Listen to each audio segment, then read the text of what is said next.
Kugo from the Mighty Dungeon. GM tip number 1, put some butts in your game. Butts are dramatic. Never let players fail without a butt. Never let players succeed without a butt. And the more times they have to fail to succeed, the more dramatic the butt. You missed the longbow shot, but the person has to look at the arrow as it flies by his head, distracting him. The next person hits because of it. The person that missed is now like, yeah, I did that. I wanna look around the cave for a sigil. One. You trip on a piece of rock in the cave and fall flat onto your face. You don't take damage, but you don't find a sigil. But as you push yourself up, your breath pushes dust away from a pressure plate you almost landed on. A wyvern almost murders your friend, but he doesn't do that. He picks him up 15 feet into the air and holds him above a portal. You fire a beam at him. It burns the absolute shit out of the wyvern, but your buddy gets dropped. The goblin jumps to try to push him. Instead, failure, but the goblin latches on and has now become a living green backpack. The fighter plants his weapon into the ground, walks out onto it, and reaches out and grabs both of them. Rolls high and saves them both, but the earth crumbles, and the weapon his father gave him falls into the portal. Welcome to the Mighty Dungeon weekly DM/D&D topic show. And we're gonna talk about how improv and yes but goes both ways. I can't believe I'm talking about butts and I just did that. Now you might have predicted the response from the player after losing this precious heirloom over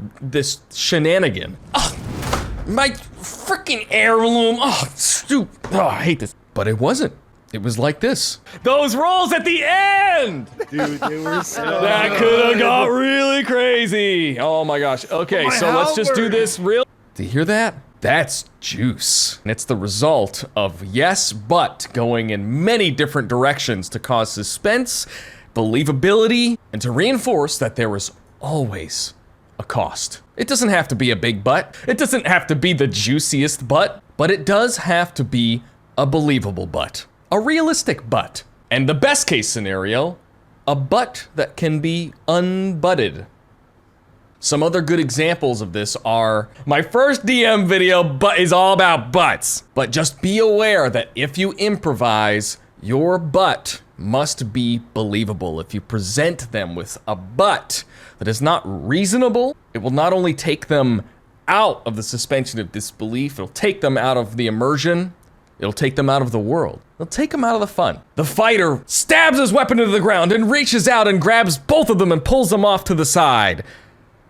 And they're all safe. Nothing happened.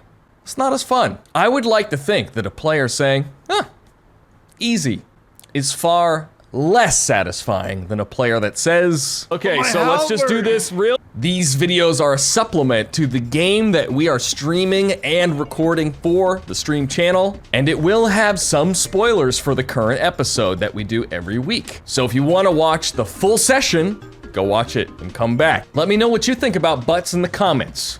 Like the video, and I'll see you for the stream every week. Fridays, 5 p.m. PST on twitch.tv/Kugo the Mighty. And as with everything else in life, take deep breaths, smile, and we'll see you next time in the Mighty Dungeon.